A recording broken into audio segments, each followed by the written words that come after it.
Nous nous attendons à toi, nous t'appelons Seigneur, nous crions vers toi parce que nous te désirons.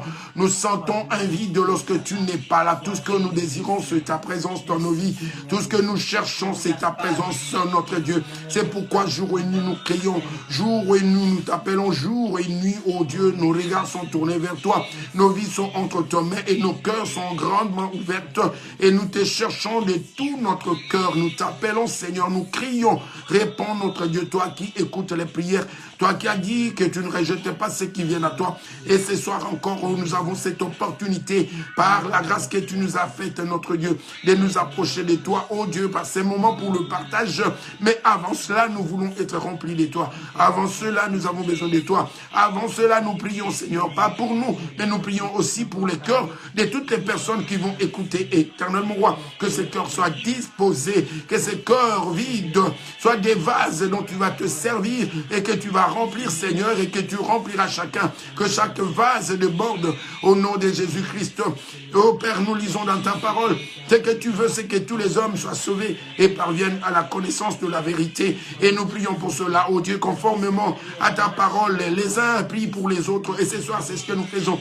Nous ne prions pas seulement pour nous, pas seulement pour nos cœurs. Nous refusons d'être égoïstes, Seigneur. Nous pensons aux frères, nous pensons aux sœurs, nous pensons à tous les membres du corps à travers le monde et partout, quel que soit l'endroit où ils habitent, Seigneur. Nous avons une sincère pensée pour eux, et Père, et nous demandons humblement, Seigneur, avec insistance, pour que ce soir tu puisses visiter toutes les personnes qui ne se sentaient pas bien, toutes les personnes en difficulté spirituelle, toutes les personnes qui ont du mal à prier, toutes les personnes qui ont du mal à recevoir la parole, tous ceux qui ont du mal à comprendre la parole à travers le monde, oh Dieu. Et il y en a par milliers, Seigneur, ces personnes voilées, ces personnes envoûtées, c'est à qui le diable a empêché de voir briller la lumière de l'évangile. Nous prions, Seigneur, nous intercédons pour eux, pour leurs cœurs, pour nos cœurs à nous, Seigneur, qu'on soit tous remplis de ta parole. Oh, lorsque nous parlerons, Seigneur, comme il est écrit, l'abondance du cœur, la bouche parle. Si c'est ta parole dans notre cœur, si elle est dans notre cœur éternel, lorsque nous allons parler, nous allons prophétiser de ta part. Lorsque nous parlons, nous allons édifier, Seigneur, nous allons aider beaucoup de gens, Seigneur. Toutefois que ça ne soit pas nous, mais que ça soit le Saint-Esprit et que ça ne soit pas notre parole, mais ta parole par le Saint-Esprit. Merci de visiter tes enfants, Seigneur. Oui, Père, après cette journée dure pour certains, nous ne savons pas toutes les choses qu'ils ont pu endurer, tous les obstacles, mais nous sommes infiniment reconnaissants parce que nous savons que d'une manière ou d'une autre, tu as dû combattre, Seigneur, contre nos ennemis invisibles. Tu as dû combattre, tu as dû protéger, tu as dû prendre soin de nous.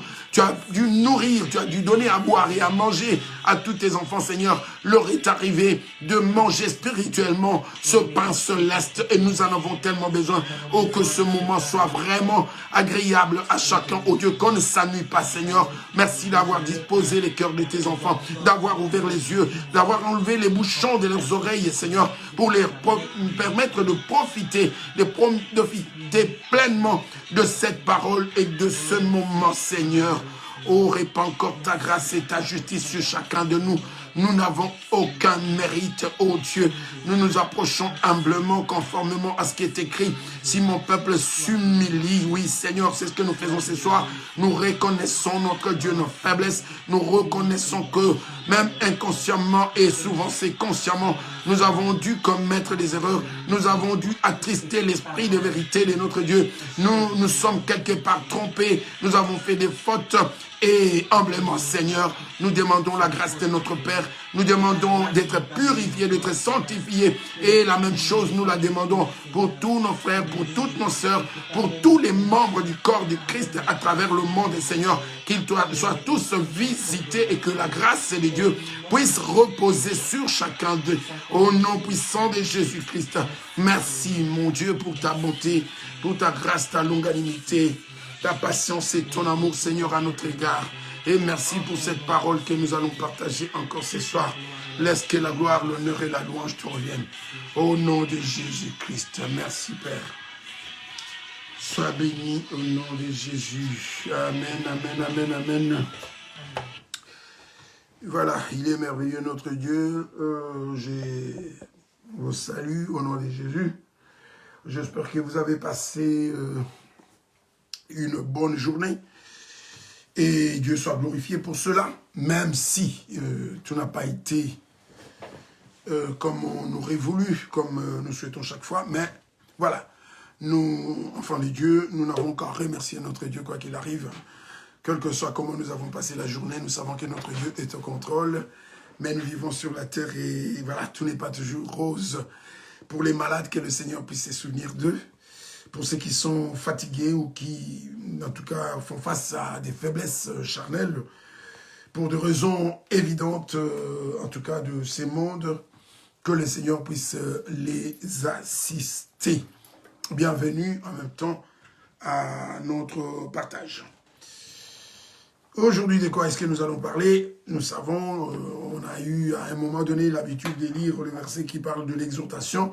Oui, nous devons constamment, continuellement, tout le temps, à chaque fois que nous en avons la possibilité, nous devons nous exhorter mutuellement. C'est ce que la Bible dit, parce que, comme il est écrit, deux personnes, c'est préférable qu'une personne. Quand on est seul, on est en danger, parce que s'il nous arrive de tomber, il n'y aura personne à côté de nous pour nous relever. Voilà pourquoi, des moments comme ça, nous les multiplions et nous comptons même peut-être en faire plus. Bon, tant pis, même si parfois on n'a pas toujours le temps de suivre en direct, mais ça reste et qu'on peut suivre, on peut aussi les suivre en différé. Que Dieu bénisse toutes les personnes qui vont suivre ou qui vont écouter. Aujourd'hui, justement, ce qui est sur la table, ce que le Seigneur nous a inspiré pour partager, c'est justement, on va parler de la parole de Dieu. Et cette parole de Dieu, en tout cas, elle a une qualification que nous allons découvrir. Souvent, on parle de la parole de Dieu. Et cette parole, ce soir, elle a un nom, elle a une qualification, elle a un adjectif que nous allons découvrir ensemble. Et cela se trouve dans Jean chapitre 17, au verset 17. C'est de cela que nous allons parler déjà. C'est comme si nous devions répondre à une question. Et vous avez vu notre titre. J'ai dit que pendant un certain temps, on va à chaque fois poser une question, essayer et y répondre par la Bible. Nous avons posé la question chaque fois. Et disons la fois passée, maintenant aussi, aujourd'hui, nous posons la question, pourquoi prêcher la vérité malgré l'opposition? Même si le monde est opposé, même si parfois les gens, même dans les églises, il est devenu très compliqué, la parole n'est pas toujours appréciée, n'est pas toujours aimée. En tout cas, même dans l'Église, nous allons le voir, ce n'est pas une invention de ma part, c'est le Seigneur qui le dit et nous allons ensemble découvrir cela, pourquoi la parole doit faire face, et surtout la parole de la vérité, pourquoi est-ce qu'elle doit faire face à une telle opposition de la part de personnes qui sont censées l'aimer, la recevoir et la consommer, si on peut ainsi parler. Jean chapitre 17, verset 17, on dit « Fais qu'ils t'appartiennent entièrement, rends-les saints par la vérité. La vérité, c'est ta parole. » Et pour le moment, c'est la deuxième partie là qui nous intéresse. La vérité, c'est ta parole. Et nous reviendrons plus tard sur l'autre partie. Voilà, sur la première partie, puisque nous sommes en train de répondre, de donner des arguments bibliques de pourquoi l'Église, pourquoi les ministres, les serviteurs de Dieu, les enfants de Dieu doivent aimer la parole et les prédicateurs doivent s'attacher que à la vérité.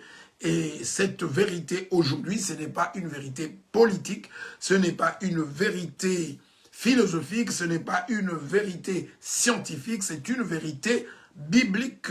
Donc, la parole de Dieu est notre premier texte.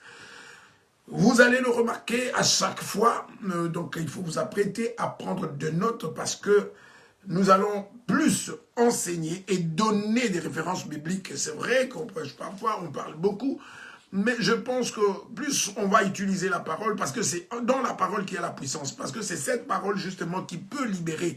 Et donc en utilisant plus la parole, en mettant les enfants des dieux devant ce miroir d'après Jacques, eh bien je pense qu'on peut obtenir plus de résultats.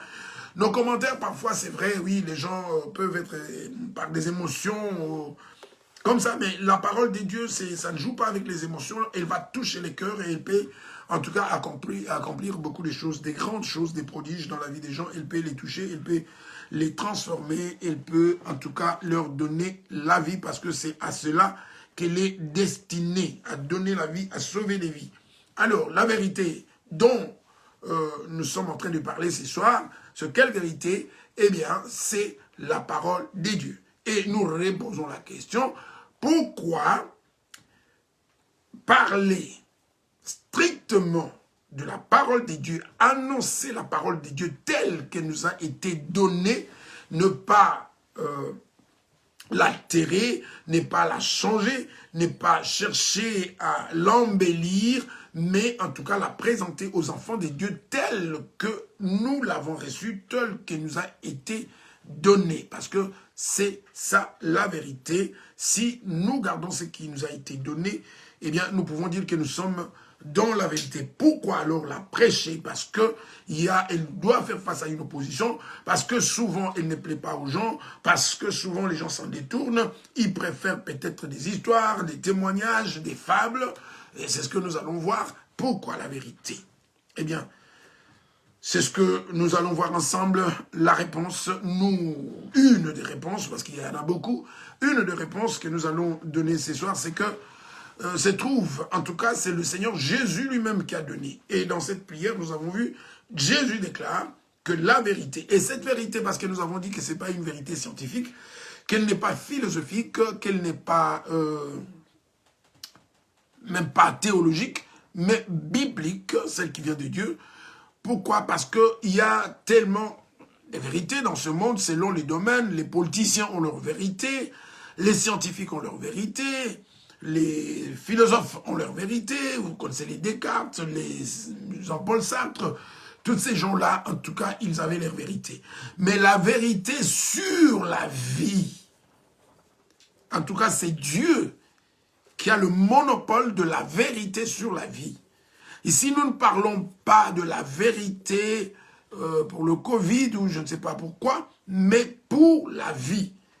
D'où elle vient, comment la voir, comment la conserver et l'avenir de l'homme.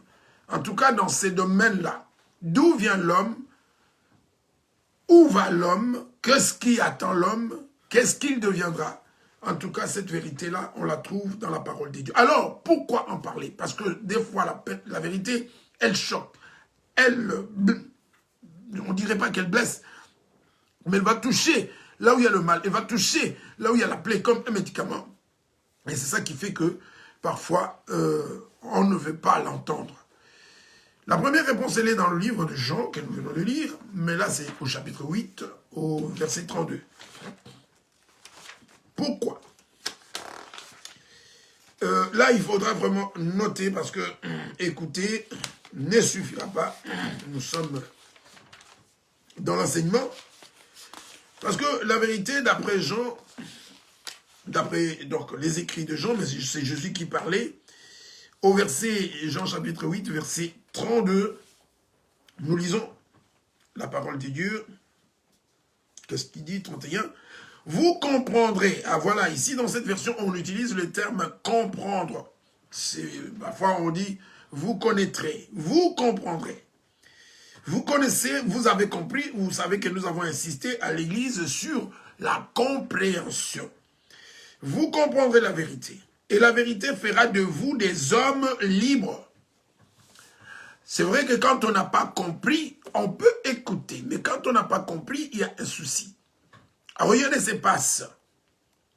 Jésus avait expliqué dans sa parabole des semeurs que la première partie de la sémence qui est tombée le long du chemin et que certaines personnes l'avaient reçue. Voilà, les hommes l'avaient reçu. Et lorsqu'il va au verset 18, il dit, cette catégorie, c'est des gens qui n'ont pas compris la parole de Dieu. Et donc, le manque de compréhension fait qu'il ne se passe rien dans la vie des gens. Nous n'allons pas entrer dans pourquoi est-ce que les gens ne comprennent pas. Beaucoup ne comprennent pas parce qu'ils ne veulent pas comprendre ou parce qu'ils ne sont pas disposés à comprendre. Ils ne sont pas attentifs, ils ne cherchent pas à comprendre et donc ils ne comprendront pas. C'est des gens distraits.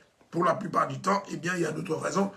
Alors, on peut ne pas comprendre tout simplement parce qu'on a un cœur fermé. Parce qu'on est hostile justement à la parole. Parce qu'on est distrait, on ne prend pas les choses au sérieux. Parce que son cœur n'est pas ouvert au Seigneur, alors on peut ne pas comprendre. Et quand on n'a pas compris, généralement, il ne se passe rien dans la vie d'une personne. Mais ici, on nous dit que lorsque la personne a compris, lorsque la personne connaît la vérité, qu'elle a compris cette vérité, eh bien, elle fait cette vérité, fait de cet homme un homme libre. Libre de quoi? Des traditions. Dans le monde, on voit qu'on nous raconte tellement de choses. Si vous êtes bouddhiste, vous savez qu'ils ont leur vérité, comment on appelle, de réincarnation. Si vous êtes musulman, vous savez ce qui se passe. Il faut porter une bombe, se faire exploser, tuer les gens pour aller voir des femmes, 1000 femmes au paradis. Et si vous êtes magicien, si vous êtes occultiste, voilà, il y a comme ça des vérités, en tout cas selon ce qu'on croit. C'est très important.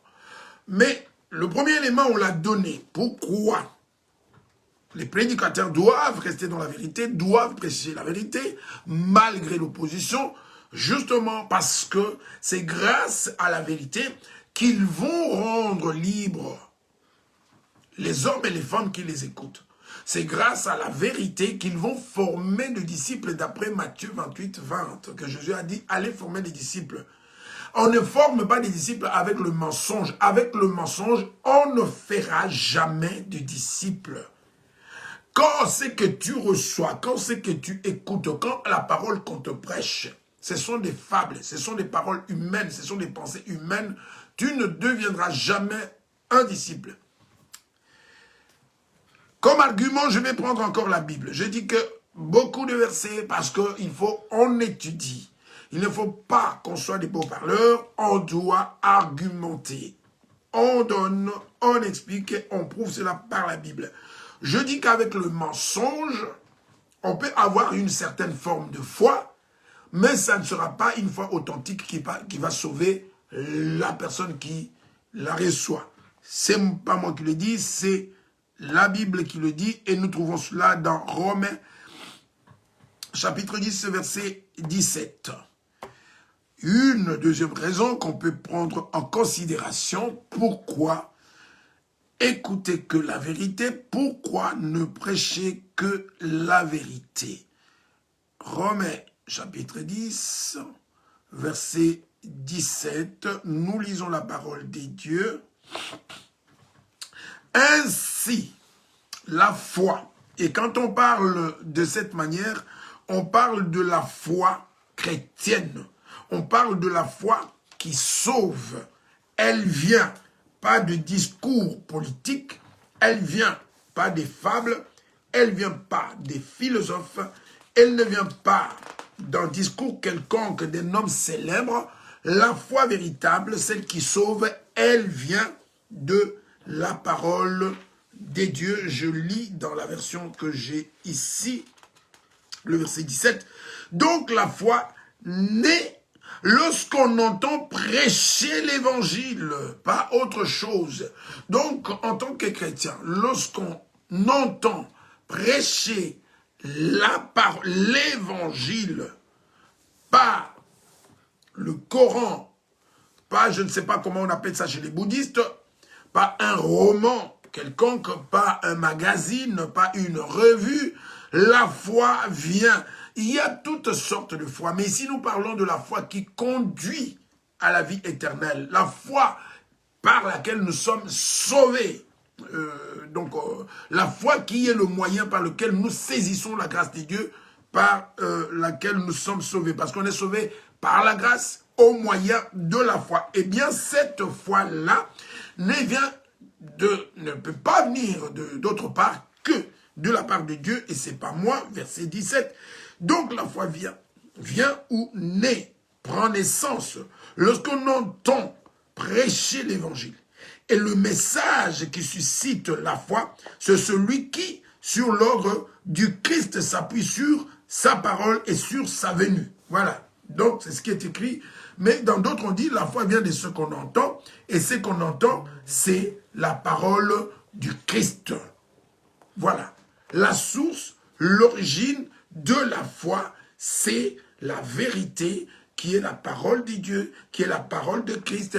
C'est la seule source, en tout cas, d'où peut venir la foi, qui est le moyen de saisir la grâce de Dieu pour être sauvé. Si ce n'est pas la vérité qui nous est prêchée, si c'est la philosophie, si c'est la théologie, si c'est autre chose que la parole de Dieu, eh bien nous sommes en danger et nous risquons d'avoir couru en vain et que à ce moment-là, Jésus puisse nous dire éloignez-vous de moi, je ne vous ai jamais connu. Parce que il faut accomplir la volonté de Dieu. Et pour faire la volonté de Dieu, il faut la connaître. Et pour la connaître, on doit nous l'annoncer. Elle se trouve où? Dans la Bible. Si le Seigneur dit que le voleur ne vole plus, la vérité, c'est qu'on doit dire au voleur, arrête de voler, et que le voleur doit se soumettre à la parole de Dieu. Si on ne dit pas au voleur d'arrêter de voler, eh bien on l'a trompé. Il ne sera jamais sauvé, il sera perdu. Il n'y a pas que ça. Donc, c'est pourquoi j'ai mis une première partie, parce qu'on peut en faire comme ça dans 2 ou 3, 4 parties. Pourquoi? Parce qu'on doit expliquer à fond. Pourquoi est-ce que nous devons aimer la parole de Dieu, la vérité de Dieu, même si parfois, elle n'est pas ce que nous voulons entendre. Dieu n'a pas demandé à l'homme son avis pour lui dire ce qu'il a envie de lui dire. Il a montré à l'homme sa volonté, il a montré à l'homme le chemin qu'il doit emprunter s'il veut vivre. C'est comme ça, Dieu qui est souverain, il nous montre comment nous devons vivre, comment nous devons nous comporter, la direction que nous devons suivre, comme il a fait dans le jardin d'Éden, avec Adam, avec Ève, celui qui a décidé souverainement, parce que celui, le maître, celui qui a décidé de créer l'homme.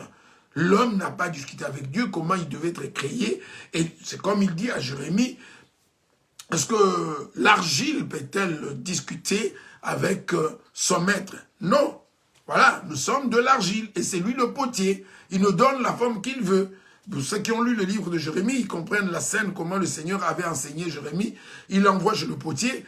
Il dit, allez entrer chez cet artiste, chez cet artisan, et tu vas voir ce qu'il va faire. Et la scène, c'était qu'il avait fabriqué une statue et que, en tout cas, la statue ne lui plaisait pas et il a brisé. Donc, il pouvait recommencer. C'est pour dire que c'est lui l'artisan. Et donc, celui qui a décidé, il fait ce qu'il veut. Nous sommes des statues. Et donc, il veut nous donner la forme qu'il veut. Si nous ne sommes pas contents, s'il décide de nous briser, il peut nous briser et refaire ce qu'il veut. Voilà. Nos chrétiens, en tout cas, ils doivent comprendre cela. Ce n'est pas comme des philosophes ou des intellectuels de ce monde qui discutent avec Dieu, qui pensent qu'ils sont quelque chose. Non, nous ne sommes rien. C'est Dieu qui nous a formés, c'est Dieu qui nous a imaginés, qui nous a conçus et qui nous a envoyés sur la terre. En tout cas, on doit se soumettre et le chrétien, c'est quelqu'un de soumis. Donc c'est ça qui fait la différence entre le chrétien et quelqu'un d'autre. Si tu n'es pas soumis, eh bien, donc ne dis pas que tu es déjà chrétien. Donc, pourquoi absolument il faut que la vérité soit prêchée? Chapitre 2, disons déjà Jean chapitre 3, verset 32, Jean chapitre 8, verset 32, nous avons vu, parce que seule la vérité nous rend libres, nous libère des pensées humaines, des philosophies humaines, des coutumes, des traditions, de certaines craintes, de certaines peurs. Voilà, quand on ne connaît pas, on a peur de tout, on peut nous raconter tout, on peut nous terrorisé avec des pensées fausses, avec des choses fausses. Le monde a tellement de choses. Mais quand on connaît, on est libre, on est serein, on est sûr. On sait ce qu'on fait, on sait où on va. Voilà. Nous continuerons à parler. Ça, c'était notre premier texte. Donc, une des réponses pourquoi la vérité doit être absolument prêchée. Et deuxième, nous avons vu, parce que, comme nous lisons dans la Bible, vous êtes sauvés par la grâce au moyen de la foi. Or, la foi, cette foi dont il est question ici qui peut sauver, c'est celle qu'on reçoit, celle qui naît lorsqu'on entend l'évangile. Ici, c'est bien dit l'évangile. Et l'évangile, c'est en tout cas, on revient à la Bible. Et comme nous avons vu dans Jean 17, 17, la vérité, en tout cas pour le chrétien, c'est la Bible, la parole des dieux et pas autre chose. Nous avons vu Jean 8, 32, nous avons vu Jean 17, 17 qui nous parle, qui nous montre vraiment ce que c'est que la vérité. Et nous avons vu Romains chapitre 10, verset 17 qui nous montre pourquoi nous devons absolument écouter, nous attacher à la parole. C'est pour avoir la véritable foi. Et grâce à cette foi, Dieu nous déclare juste, nous justifie. Un deuxième texte après Jean 8, 32, c'est 2 Timothée chapitre 4. Et là, nous allons aussi voir deux choses. Des choses, pas deux choses, mais des choses intéressantes. En 2 Timothée, chapitre 4, et nous allons commencer notre lecture à partir du verset 1. Je vais lire, comme nous en avons pris l'habitude, à partir dans les deux versions. Alors, 2 Timothée, chapitre 4. Je lis dans cette version, dans la parole vivante. C'est pourquoi je t'adjure en présence des dieux et de Jésus-Christ dans la perspective de son retour glorieux pour juger les vivants et les morts, ainsi que de son règne. Verset 2. Prêche la parole. C'est bien clair. Ne fais pas des discours politiques. Ne parle pas de toi, mais prêche la parole. Sois zélé pour elle. Pas comme un mort, mais avec du zèle. Proclame avec insistance ce message, entre parenthèses, divin. Donc, l'évangile. Peu importe que l'occasion t'en paraisse favorable ou non, qu'il soit bien ou mal accueilli, parle à la conscience de tes auditeurs. Démontre, voilà, j'aime bien là, c'est bien dit. La démonstration, quand on prêche, quand on enseigne, on doit faire la démonstration, c'est-à-dire qu'on doit donner des explications, c'est ce que nous sommes en train de faire. Nous démontrons comment la vérité est capitale et qu'absolument, seule la vérité doit être prêchée, doit être écoutée, c'est elle qui doit trouver, qui doit être au centre d'une église. Au centre d'une église, tant qu'il n'y a pas la vérité, tant qu'il n'y a pas la parole, la louange, l'adoration, les chorales, les danses, tout le reste ne sert à rien dans une église si au départ ce n'est pas la vérité sur laquelle ce rocher, nous avons vu, si cette maison, cette église n'est pas bâtie sur le rocher, tout le reste ne sert à rien. Parle à la conscience de tes auditeurs, démontre, convainc, réfute les erreurs, censure le mal, encourage ceux qui font le bien, exhorte et donne à tous l'enseignement dont ils ont besoin. Fais preuve en toutes circonstances d'une patience enlaçable. Voilà. Même si parfois on prêche, que les gens oublient, on revient. Pourquoi? Parce que le Seigneur dit, voilà, nous devons être patients. Je vais lire aussi dans l'autre version. Nous parlons ici de la vérité, nous disons que cette vérité, en tout cas, il faut la faire connaître. Donc c'est une bonne chose que insister. On a dit ici insister. Donc, quand on répète, c'est une façon d'insister. Je t'en conjure devant Dieu et devant Jésus-Christ qui doit juger les vivants et les morts, et au nom de son apparition et de son royaume ou de son règne, prêche la parole, insiste en toute occasion, ce que je suis en train de faire. Hein? Je ne passe pas vite pour dire beaucoup de choses. Non, je préfère dire même deux choses, mais en insistant. Insiste. C'est ce que nous lisons ensemble. Insiste en toute occasion. Favorable ou non. Voilà. Il ne faut pas dire parce qu'on n'écoute pas, parce qu'on n'aime pas. On n'aime pas. Notre travail, nous les esclaves du Seigneur, c'est de parler. reprend, je crois l'avoir dans la semaine passée, touché un mot de cela, reprendre les gens, les remettre en place, censurer, exhorter avec toute douceur et en instruisant, donc en enseignant. Pourquoi le verset 3 devient intéressant? Car il viendra un temps où les hommes ne supporteront pas la saine doctrine. Entre parenthèses, la vérité. Oui, nous sommes en plein dans ce temps où les hommes ne supportent plus la vérité. Dieu qui est le Dieu de vérité nous avait averti qu'il viendra un temps où les hommes ne supporteront. D'où notre question, pourquoi malgré l'opposition, nous devons prêcher la vérité parce que ce temps est arrivé, les gens n'aiment pas la vérité. Or, nous venons de voir que seulement par la vérité, on est rendu libre, que seulement par la vérité, la foi véritable naît en nous, elle vient, nous recevons, nous avons la foi. Et grâce à cette foi, nous sommes justifiés et donc nous pouvons profiter de la grâce de Dieu. Alors, comment nous passer d'un tel instrument, d'une telle grâce? C'est une grâce que Dieu nous ait fait connaître sa vérité.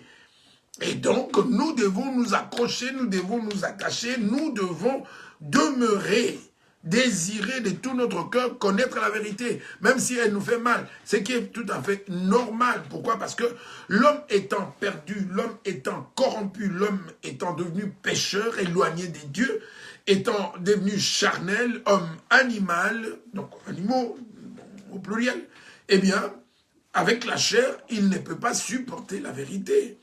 Parce que la lumière et les ténèbres se font la guerre. Mais une fois que nous avons été rachetés, que nous avons été régénérés, eh bien, il devient beaucoup plus facile, il devient possible qu'on puisse supporter la vérité. Mais ici, l'information que nous avons, c'est que donc c'est la Bible, toute la Bible, c'est une prophétie. Donc ici, c'est quelque chose qui avait été annoncé et que nous vivons actuellement. C'est-à-dire que ce temps allait venir et ce temps est déjà venu où les hommes ne supporteront pas la saine doctrine, donc la vérité. Mais ayant la démangeaison d'entendre des choses agréables, ce qui se passe actuellement, les gens zappent. Ceux qui sont sur Internet, c'est comme ça. Ils zappent, ils veulent écouter des choses agréables, des choses qui leur font du bien, en tout cas dans la chair, pas dans l'esprit, parce que dans l'esprit, il n'y a que la vérité qui fait du bien, parce qu'elle donne la vie, parce qu'elle enlève les écailles, parce qu'elle libère. Et elle fait beaucoup de choses que nous allons voir, c'est pour je dis en 2 ou 3 fois, mais nous devons insister. Ici, on nous dit avec patience et avec insistance, c'est pourquoi j'insiste, ça sera notre dernier verset aujourd'hui. Alors, ces temps est arrivé, nous vivons ces temps, nous sommes en plein dedans, la vérité n'est plus supportée. La saine doctrine n'est plus supportée. Les gens se tournent facilement. Si nous allons sur Internet, vous allez voir que lorsqu'on fait des shows, lorsqu'on raconte n'importe quoi, là, les gens aiment. Parce que, voilà, ça ne les dérange pas. Ça ne touche pas là où il y a des problèmes, là où il y a la maladie. La démangeaison d'entendre les choses agréables, ils se donneront une foule de docteurs. Aujourd'hui, combien de gens ont des coachs selon leurs propres désirs? Oui, Paul, je peux dire que Paul pensait déjà, voyait déjà dans l'esprit l'arrivée de l'Internet. C'est ça qui permet qu'aujourd'hui, que les gens ont des coachs partout. Donc, tu peux avoir des coachs sur tous les continents. Tu peux suivre les gens sur tous les continents. Voilà, oui, aujourd'hui, c'est une vérité. Il n'y en a pas. Moi, j'en ai pas. Voilà. Mais aujourd'hui, il y a des gens qui ont leur pasteur. Et ça aussi, c'est un mensonge, ce n'est pas une vérité biblique. On a son pasteur, même si la personne est pasteur quelque part, mais ce n'est pas ton pasteur. La vérité qu'on dit et que les gens n'aiment pas, c'est cette vérité-là. Ce n'est pas ton pasteur, il n'est pas responsable de toi spirituellement, c'est la personne qui te conduit, qui te dirige, la Bible parle des conducteurs, qui est dans l'assemblée, à l'endroit où Dieu a voulu que tu sois pendant un moment. Si, durant l'année 2021, tu étais dans telle église, C'est la personne qui conduit là qui est ton pasteur et c'est connu comme ça. La Bible parle des gens qui doivent rendre compte à Dieu des âmes. Je dis que je ne suis pas responsable des gens, des âmes, des personnes qui se trouvent aux États-Unis dans une église quelque part, ni au Congo quelque part, les gens qui sont dans une église, qui ont leur conducteur, je ne suis pas responsable. C'est pourquoi moi, ça ne m'intéresse pas trop d'être un pasteur international. Voilà. J'exerce là où je suis. Même si ça peut rendre service à certaines personnes. Mais il y a des choses qui ne vont pas. Il y a la désobéissance. Quelqu'un dans chaque pays où il se trouve, dans chaque province où il se trouve, s'il cherche vraiment Dieu, il le trouvera. C'est-à-dire que Dieu le conduira dans une bonne église où il va avoir un conducteur. Et où il va remplir ses obligations spirituelles dans cette église-là. Parce que les assemblées, ce sont les centres de formation. Et c'est là que les gens vont être formés, c'est là que les gens qui vont grandir, c'est là que les gens vont commencer à servir le Seigneur. Voilà, malheureusement, aujourd'hui, pour des raisons obscures, des fois, et souvent obscures, les gens veulent bien, ils sont ministère international, ministère international, ministère international, d'accord? Oui, au temps de Paul, de Jacques et des autres, les choses n'étaient pas comme aujourd'hui. Aujourd'hui, c'est difficile de trouver un coin de la terre où l'évangile n'est pas encore arrivé. L'évangile est partout. Eux, ils avaient encore des terrains vierges, de provinces vierges. Ils arrivaient encore à des endroits où il n'y avait pas, l'évangile n'était pas encore arrivé. Aujourd'hui, partout où tu vas arriver, il y a l'évangile. On peut aller prêcher, il n'y a pas de problème. Mais chacun doit avoir son port d'attache. Qui sont tes conducteurs? Ce ne sont pas tous les pasteurs du monde, donc une foule de docteurs, donc tous, non, ça ne va pas. Ça, c'est un peu n'importe quoi. On doit avoir quelqu'un qui veille sur... Quelqu'un à qui on va téléphoner. Quelqu'un qui peut intervenir. Parce que des fois, il faut même être là. Et donc, quelqu'un qui peut être là quand il le faut. Quelqu'un qui... Voilà. Qui va assister, avec lequel on va avoir quand même de rapports, même physiques. C'est important. Un corps au niveau international, mais la famille, en tout cas, c'est au niveau local. Les églises locales n'existent pas pour rien. Elles existent, en tout cas, dans le dessein de Dieu. Il y avait une raison, parce qu'on peut se porter assistance mutuellement, on peut, en tout cas, faire beaucoup de choses ensemble et contribuer à l'épanouissement de l'évangile dans la localité où nous nous trouvons. Donc les gens détourneront. Il viendra un temps où les hommes ne supporteront pas la saine doctrine, mais ayant la démangeaison d'entendre les choses agréables, ils se donneront une foule de docteurs selon leurs propres désirs. Détourneront l'oreille de la vérité et se tourneront vers les fables. Nous sommes, que Dieu soit loué. Voilà une vérité. Ça a été annoncé au 1er siècle et aujourd'hui, nous sommes en plein dedans. Les gens écoutent plus les témoignages que la parole de Dieu. Les témoignages ne remplaceront jamais, alors jamais, jamais, jamais la parole de Dieu. Les témoignages ne remplaceront jamais la parole de Dieu et les témoignages ne sauvent pas. Il y en a peut-être qui peuvent nous être utiles, qui peuvent nous encourager. Mais la parole de Dieu, la parole de vérité, l'évangile authentique est irremplaçable par rapport au salut. On ne peut avoir le salut autrement que par l'évangile. Ça, c'est un chrétien. Voilà des choses. On nous a parlé ici d'insister, donc j'insiste. Donc c'est notre dernier texte de ce soir. Nous reviendrons sur ce texte-là pour continuer, parce que c'est quelque chose...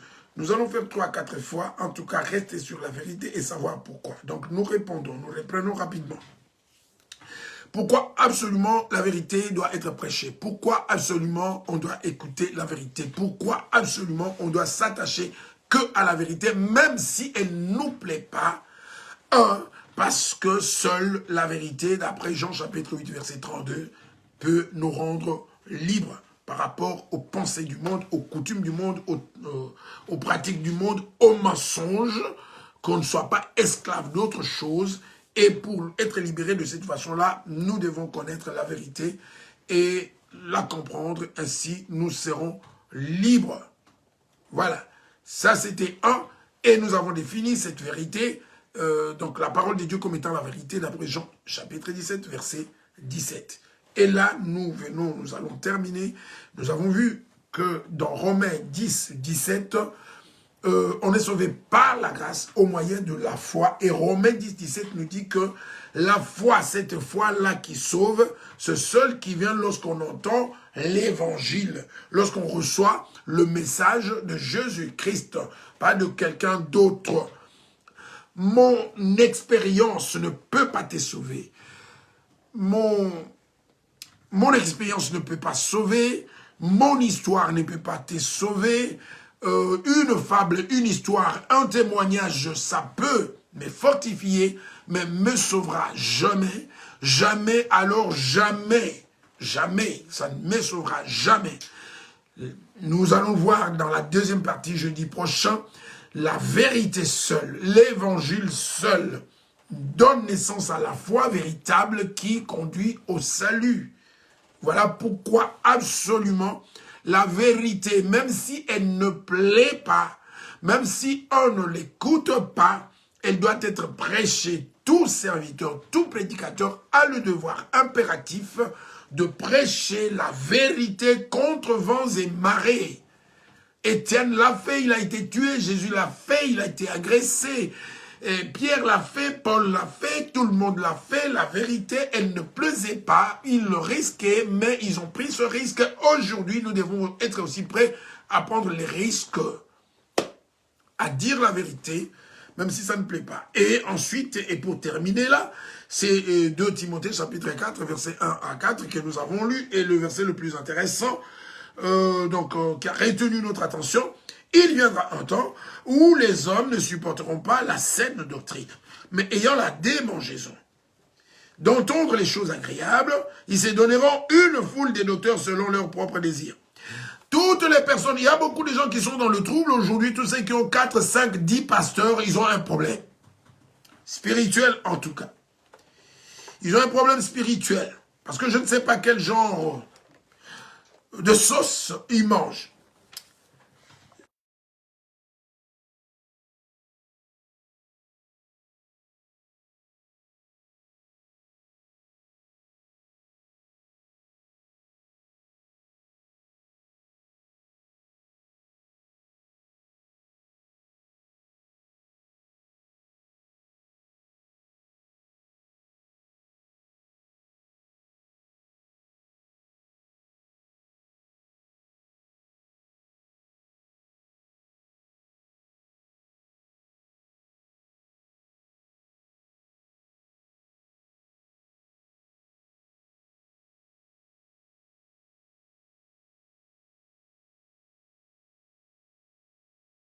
Tel qui doit être prêché. Pourquoi?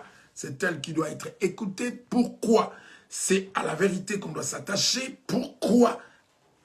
Coûte que coûte, contre vents et marées, la vérité, parce que libère. Parce que nous vivons le temps où les gens n'aiment pas la vérité, ils aiment autre chose. Parce que la foi véritable, celle qui nous sauve, celle qui peut nous faire bénéficier de la grâce de Dieu, elle vient lorsqu'on entend l'évangile. Donc, elle vient de ce qu'on entend, et ce qu'on entend, si ça vient de la parole de Dieu. C'est long, il y a beaucoup, mais nous ne voulons pas donner beaucoup, nous allons revenir. Si tu veux être libre vis-à-vis du monde, vis-à-vis des coutumes, vis-à-vis des traditions, vis-à-vis des mensonges, vis-à-vis des pensées philosophiques, théologiques, des pensées politiques, en tout cas, toutes ces pensées, toutes ces vérités ne conduisent pas à la vie éternelle. Seule la parole de Dieu conduit à la vie éternelle. Et donc, il faut s'attacher à la parole de Dieu. Si réellement tu veux vraiment la vie, eh bien, ta foi doit être basée pas sur autre chose, mais sur la parole de Dieu. Voilà, c'était ce que le Seigneur avait mis dans notre cœur aujourd'hui pour qu'on puisse partager. Et que toute la gloire lui revienne encore. Nous allons lui dire merci. Et demander à ce que cette parole, cette vérité-là, qu'elle n'irrite pas les gens, qu'elle ne les mette pas en colère, qu'ils ne la rejettent pas, mais qu'ils la reçoivent avec douceur, comme le jour de la Pentecôte. Lorsque Pierre a parlé, il a dit, vous êtes les enfants de ceux qui ont tué les prophètes. Au lieu d'être fâchés, ils ont dit, Seigneur, frères, que devons-nous faire? Ils se sont repentis, ont été baptisés, et ils sont devenus enfants de Dieu. Pardon. Et donc notre prière ce soir, c'est que ce qui s'est passé au jour de la Pentecôte puisse aussi se passer et que cette parole puisse apporter la joie aux enfants de Dieu. En tout cas, nous prions au nom de Jésus-Christ. Ô Père Tout-Puissant, nous te bénissons encore d'avoir été de nôtres, parce que la Bible dit, là où 2 ou 3 sont réunis, en mon nom, je suis au milieu d'eux. Et comme nous savons que nous avons affaire à un Dieu fidèle, nous croyons que tu étais là avec nous, au milieu de nous. Et quand tu es là, Seigneur, tu n'es pas un Dieu qui vient assister, un Dieu qui vient regarder, mais tu es un Dieu qui agit. C'est ce que Jésus a dit, j'agis et mon Père aussi agit. Ta présence signifie l'action et nous nous en réjouissons parce que nous savons que tu as agi pendant que nous étions en train d'étudier ta parole. Tu as agi dans ce sens que tu nous as ouvert les yeux, tu as agi dans ce sens que tu as préparé nos cœurs, tu as agi dans ce sens que ta parole va être inscrite dans nos cœurs, tu as agi dans ce sens que avec ta parole nous avons reçu la vie. Tu as agi dans ce sens que notre Dieu, tu nous as bénis parce que tu as vu que nous nous sommes approchés de toi, que nous t'avons cherché et toi tu promets dans ta parole que celui qui te cherche, tu te laisses trouver. Merci notre Dieu pour cette bénédiction que nous avons reçue. Rien que ta présence, rien que de se trouver dans ta présence, nous savons que c'est une bénédiction et ce soir nous avons la conviction que nous avons été bénis, la gloire te revienne. Nous prions, Père, maintenant pour que cette parole qui est sortie, qui a été annoncée, cet évangile, Père, puisse intéresser les auditeurs, les gens qui vont l'écouter. Maintenant ou après, Seigneur, que ces gens soient touchés. Que cette parole ne les énerve pas, ne les dérange pas, ne les choque pas, parce qu'elle n'est pas destinée à cela. Elle est destinée à leur ouvrir les yeux, elle est destinée à leur faire du bien, elle est destinée à leur donner la sagesse et l'intelligence. La parole est destinée, en tout cas, à leur donner la vie. Oui, Seigneur, c'est à cela que la parole est destinée. Laisse notre Dieu que par la puissance du Saint-Esprit, par la volonté de Dieu le Père, que cette parole réellement puisse accomplir son travail dans la vie de chaque personne qui va l'écouter, qu'elle puisse l'intéresser, qu'on ne la rejette pas, qu'on ne la juge pas. Oh Dieu, nous condamnons tout esprit d'opposition, tout esprit qui ferait que les gens s'opposent à cette parole, Seigneur, tout esprit qui ferait que les yeux soient fermés et qu'on ne comprenne pas, que l'intelligence soit obscurcie, Seigneur, nous le condamnons et nous le repoussons très loin de tes enfants, Seigneur. Nous bénissons, mon Dieu, tous ceux qui ont écouté et qui écouteront plus tard cette parole, qu'ils puissent encore s'y attarder, comme Jacques dit, plonger les regards, l'écouter attentivement et la serrer dans leur cœur, parce que par elle, ils auront la vie. Bénis encore tes brebis, toi le bon berger, les frères, les sœurs, tous les membres du corps du Christ à travers le monde. Souviens-toi des personnes malades, Seigneur, qui ont besoin de secours et pour lesquelles peut-être les médecins ont émis des diagnostics, en tout cas pessimistes, qui n'ont plus d'espoir, Seigneur, dans les hôpitaux, partout. Aussi ceux qui sont sur le point de perdre la foi, ceux qui hésitent, qui doutent, ceux qui sont devenus tièdes, tous ceux qui connaissent toutes sortes de problèmes spirituels, Seigneur, nous prions pour eux. Nous intercédons, ô Dieu, par l'amour que le Saint-Esprit a déposé dans nos cœurs. Nous insistons et demandons, Seigneur, ta faveur sur chaque personne, ta justice sur chaque personne, que tu puisses visiter, en tout cas, ta maison, sans oublier tous ceux qui ne sont pas inscrits dans le livre de vie, les incrédules, les occultistes, tous ceux qui sont dans les ténèbres, Seigneur, nous prions pour que, comme tu l'as fait pour des milliers de gens dans le monde, Seigneur, parce que tous nous étions perdus, tous nous étions égarés, nous étions condamnés. Et c'est toi, notre Dieu, qui nous a apporté la lumière. Apporte aussi la lumière dans le cœur de tous ceux qui, jusqu'à présent, ont résisté, ont refusé d'ouvrir leur cœur alors qu'ils entendent ta parole. Merci, sois encore béni. Merci pour, en tout cas, la suite de ce moment, la nuit, le sommeil de chacun. Et pour la suite de la semaine, et nous te disons merci pour toute cette année qui touche déjà à sa fin.